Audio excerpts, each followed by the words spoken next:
মুহূর্তে সবচেয়ে বড় খবর, দ্য বিগ ব্রেকিং নিউজ। আপনারা দেখছেন সঙ্গে প্রগতি। সঙ্গে প্রগতি নতুন ইউটিউব চ্যানেলে সবাইকে স্বাগত জানিয়ে শুরু করছি আজকের প্রতিবেদন। আজকের প্রতিবেদনের মূল বিষয়বস্তু, হুগলির পান্ডুয়ায় সমবায় নির্বাচনে বামেদের আবারও বিরাট বড় জয়, খাতায় খুলতে পারল না শাসক দল তৃণমূল। দীর্ঘদিন সিপিআইএমের অনেক ওঠানামার পর সমবায় নির্বাচনে আবারও জয় পেল এবং রেলওয়ে নির্বাচনেও কিন্তু সিপিআইএমের বড় জয় আমরা কিন্তু দুদিন আগেই দেখেছি। এবার যারা বামফ্রন্টের সমর্থনকারী অর্থাৎ বাম সমর্থনকারী তাদের জন্য একটা খুশির খবর, 12টির মধ্যে 12টি আসনেই কিন্তু সিপিআইএমের বিরাট বড় জয় হুগলির পান্ডুয়ায়। প্রিয় দর্শক বন্ধু, আপনারা দেখছেন সঙ্গে প্রগতি। নতুন দর্শক হয়ে থাকলে অবশ্যই চ্যানেলটিকে সাবস্ক্রাইব করে পাশে থাকার অনুরোধ রইল এবং ভিডিওটি ভালো লেগে থাকলে অবশ্যই লাইক করুন, শেয়ার করুন। আপনাদের মতামত অবশ্যই কমেন্ট বক্সে কমেন্ট করে জানান। দিকে দিকে কিন্তু সিপিআইএমের শক্তি বৃদ্ধি হচ্ছে। 2026-এর বিধানসভা নির্বাচনের আগেই প্রস্তুতি কিন্তু নিচ্ছে শাসক দলের বিরুদ্ধে জোর টক্কর হাড্ডাহাড্ডি লড়াইয়ের প্রস্তুতি। আবারও কিন্তু সমবায় নির্বাচনে বামেদের জয় লক্ষ্য করা গেল। এবার দেখার বিষয় যে কত আসনে জয় পেয়েছে সেই নিয়ে আমরা কিন্তু বিস্তারিত আলোচনা করছি। দেখা যাচ্ছে যে এই যে পান্ডুয়া সমবায় ভোটে বামেদের যে জোট, সেই জোটে কিন্তু বামেরা বিরাট বড় জয় পেয়েছে। এই সমবায় নির্বাচনে বড় ব্যবধান পেল বামেরা, খাতায় খুলতে পারল না শাসক দল তৃণমূল। ইটাচুনা মান্দারণ সমবায় কৃষি উন্নয়ন সমিতির ভোটে বাম সমর্থিত প্রার্থীদের জয়। 12টি আসনের মধ্যে 12টি আসনেই কিন্তু জয় পেল বাম সমর্থিত প্রার্থীরা।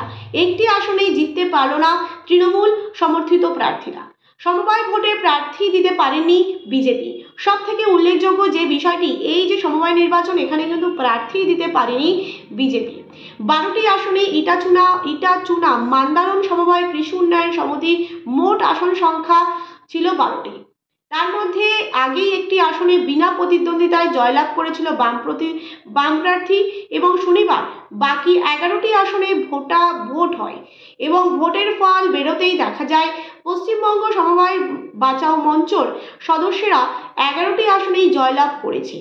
ফল ঘোষণার পরেই উচ্ছ্বাসে একেবারে ফেটে পড়ে বাম সমর্থিত প্রার্থীরা। তাদের মধ্যে লাল আবিরের খেলা শুরু হয়। উল্লেখ্য, রাজ্যে একের পর এক নির্বাচনে ভরাডুবি হয়েছে কিন্তু বামেরা। গত পঞ্চায়েত নির্বাচনে পান্ডুয়ায় তুলনামূলকভাবে ভালো ফল করেছিল বামেরা, অর্থাৎ 2023-এ যে পঞ্চায়েত নির্বাচন, সেখানে কিন্তু হুগলির পান্ডুয়াতে বামেরা কিন্তু ভালো ফলাফল করেছিল তুলনামূলকভাবে। তাদের ভোটের শতাংশ কিন্তু অনেকটা বেশি ছিল।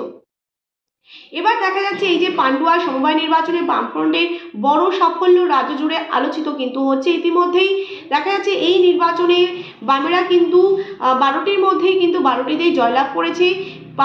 অর্থাৎ তৃণমূল কিন্তু একটিতেও খাতা খুলতে পারেনি এবং প্রার্থী দিতে পারেনি বিজেপি। এইরকম একটা পরিস্থিতি দেখা যাচ্ছে পশ্চিমবঙ্গে গ্রামাঞ্চলে সমবায় নির্বাচন কিন্তু অত্যন্ত একটা গুরুত্বপূর্ণ ভূমিকা রাখে। এই সমবায় কৃষি, ঋণ এবং গ্রামীণ উন্নয়নের বিভিন্ন বিষয়ে সরাসরি কিন্তু প্রভাব ফেলে সমবায়গুলি। এবং পান্ডুয়া ব্লকে সমবায়টি কৃষি উন্নয়ন এবং সম্পদের বন্টনের জন্য কিন্তু পরিচিত। এই কারণে রাজনৈতিক দলগুলির জন্য এই ধরনের সমবায় নির্বাচন অত্যন্ত কিন্তু গুরুত্বপূর্ণ, কারণ এইগুলো কিন্তু কৃষি উন্নয়ন এবং সম্পদের যে বন্টন, সেক্ষেত্রে কিন্তু এটা গুরুত্বপূর্ণ। সেই কারণে কিন্তু রাজনৈতিক দলগুলির মধ্যে এই সমবায় নির্বাচন কিন্তু একটা বড় গুরুত্বপূর্ণ ভূমিকা রাখে। সুতরাং এই যে জয়, এই একের পর এক জয় কিন্তু বামেরা পাচ্ছে, এটা কিন্তু একটা উচ্ছ্বসিত হওয়ার বিষয়। আগামী যে 2026-এর বিধানসভা নির্বাচন, তার জন্য কিন্তু প্রস্তুতি নিতে হবে আরো জোরদার করে। লড়াইয়ের ময়দানে কিন্তু টিকে থাকতে হবে। এবার আসি যে এই অত্যন্ত গুরুত্বপূর্ণ যেহেতু এই সমবায় নির্বাচন, কারণ এইটি কিন্তু ভোটারদের সঙ্গে সরাসরি যোগাযোগ স্থাপন করে এবং স্থানীয় যে অর্থনৈতিক ব্যবস্থাপনা নিয়ন্ত্রণেরও কিন্তু সুযোগ দেয়। এর ফলে কি হলো, বামফ্রন্টের এই যে জয়, তাদের এই জয়ের জন্য কিন্তু একটা বিশাল সাফল্য। 12টি আসনের মধ্যে তাদের যে 12টি আসনেই যে জয়, পুরনো শক্তি কিন্তু ফিরে পাওয়ার একটা ইঙ্গিত দিচ্ছে। সব থেকে উল্লেখযোগ্য যে পুরনো শক্তি ফিরে পাওয়ার কিন্তু একটা ইঙ্গিত পাওয়া যাচ্ছে এবং এর সাথে কিন্তু দেখা যাচ্ছে অপরদিকে শাসক দল তৃণমূল পরাজয় রাজ্য রাজনীতিতে নতুন প্রশ্ন কিন্তু জন্ম দিচ্ছে। কারণ এর আগেও দেখেছি যখন ইস্টার্ন রেলওয়ে যে নির্বাচন হলো, সেখানেও কিন্তু তৃণমূল জয় একদম জয়লাভ করতে পারেনি, পরাজয় হয়েছে। এবং এই যে সমবায় নির্বাচন সেখানেও কিন্তু তৃণমূলের পরাজয়। সুতরাং কিন্তু একটা প্রশ্ন থেকে যাচ্ছে, যখনই বড় নির্বাচন অর্থাৎ বিধানসভা নির্বাচন, লোকসভা নির্বাচন, পঞ্চায়েত নির্বাচন, তখন কিন্তু তৃণমূল জয় পাচ্ছে, অথচ বামেরা কিন্তু তখন শূন্য থাকছে। এর কারণ কি? এই কারণগুলো কিন্তু খতিয়ে দেখতে হবে। উচ্চপদস্থ যে রাজনৈতিক যে নেতৃত্ব তাদের মধ্যে কিন্তু এই বিষয়গুলো নিয়ে ভালো করে আলাপ আলোচনা করতে হবে এবং স্থানীয় যে নেতা আছে তাদের সঙ্গে কিন্তু সংযোগ স্থাপন করতে হবে। অন্যদিকে দেখা যাচ্ছে মূল সমস্যাগুলো কিন্তু দেখতে হবে। বামফ্রন্টের স্থানীয় স্তরের সমস্যাগুলি যেমন সমবায় তহবিল ব্যবস্থাপনা এবং কৃষকদের অধিকার নিয়ে কিন্তু প্রচার চালায় বামেরা কিন্তু। এবং বামফ্রন্টের সাফল্যের কিন্তু এটা একটা কারণ এরা কেন সাফল্য পেল, এই যে জয় কেন পেল, সে যদি প্রশ্ন থাকে তাহলে দেখা যাবে বামফ্রন্টের স্থানীয় স্তরে যে সমস্যাগুলি যেমন সমবায় তহবিলের ব্যবস্থাপনা, কৃষকদের অধিকার নিয়ে কিন্তু প্রচার চালায় বামেরা, এটাও কিন্তু একটা কারণ হতে পারে। এবং বামফ্রন্ট এবং কংগ্রেসের মধ্যে সমন্বয় কিন্তু একজোট ভোটারদের কিন্তু আকৃষ্ট করতে পেরেছে। এটাই সব থেকে বড়। গ্রাম বাংলার মানুষ কিন্তু সিপিআইএম এবং কংগ্রেসের মধ্যে যে জোট, তাদের যে একটা জোট হয়েছিল লোকসভা নির্বাচনে আমরা সকলেই জানি, তার ফলে কিন্তু ভোটারদের কিন্তু একটা আকৃষ্ট করতে পেরেছিল বলা যেতে পারে।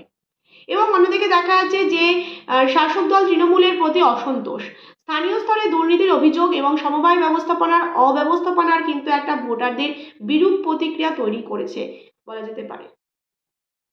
এমনটাই কিন্তু আপনাদের সামনে তুলে ধরছি। এবং দেখা যাচ্ছে শাসক দল তৃণমূলের ব্যর্থতার কি কারণ হতে পারে সেটাও কিন্তু একটু তুলে ধরি, যে তৃণমূল যে এই যে নির্বাচনে একটি আসনও না জিতে তাদের হারানো শক্তি কিন্তু চিহ্ন দেখিয়েছে।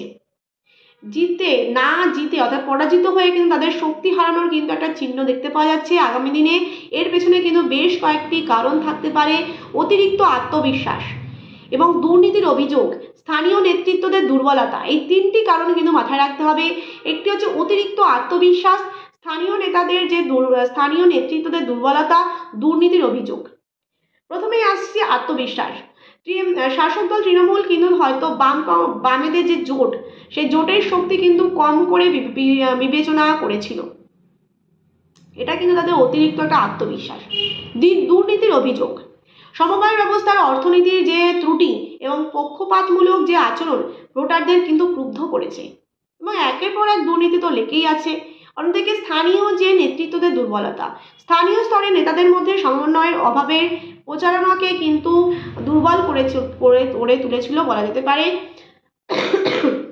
এবং দেখা যাচ্ছে এর ফলে রাজনৈতিক যে প্রভাব, হুগলির পান্ডুয়ায় সমবায় নির্বাচনে এই যে ফলাফল রাজ্যের রাজনৈতিক প্রেক্ষাপট কিন্তু বেশ কিছু গুরুত্বপূর্ণ বার্তা বহন করে।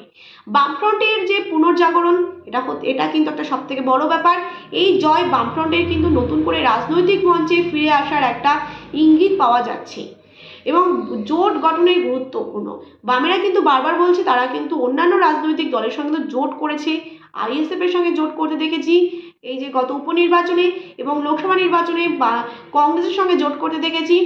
এবং পান্ডুয়ায় বাম কংগ্রেস জোটের কিন্তু সাফল্য আমরা দেখেছিলাম যে হুগলিতে বামেদের সঙ্গে কংগ্রেসের জোট লোকসভা নির্বাচনে, এবং অন্যান্য অঞ্চলে একই রকম মডেল তৈরি করতে পারে। শাসক দল তৃণমূলের জন্য কিন্তু একটা চ্যালেঞ্জ। এই ফলাফলটি কিন্তু শাসক দল তৃণমূলকে স্থানীয় স্তরে তাদের দুর্বলতা এবং অসন্তোষের মোকাবিলা করতে বাধ্য করবে। এবং রাজনৈতিক দলগুলি যে তাদের যে বিভিন্ন রকমের প্রতিক্রিয়া দেখতে পাওয়া যাচ্ছে ইতিমধ্যে, এবং যে পান্ডুয়ায় যে সমবায় নির্বাচনের ফলাফল পশ্চিমবঙ্গের রাজনৈতিক চিত্রে একটি গুরুত্বপূর্ণ কিন্তু পরিবর্তনের ইঙ্গিত দিচ্ছে। আগামী দিনে বামেরা কিন্তু ভালো ফলাফল করবে তার কিন্তু আশা দেখতে পাওয়া যাচ্ছে। প্রিয় দর্শক বন্ধু, এই ছিল আমাদের আজকের প্রতিবেদন। ভিডিওটি ভালো লেগে থাকলে অবশ্যই লাইক করুন, শেয়ার করুন, আপনাদের মতামত অবশ্যই কমেন্ট বক্সে কমেন্ট করে জানান। অবশ্যই নতুন দর্শক হয়ে থাকলে পাশে থাকার অনুরোধ রইল। অবশ্যই চ্যানেলটিকে সাবস্ক্রাইব করে পাশে থাকুন। ধন্যবাদ সকলকে।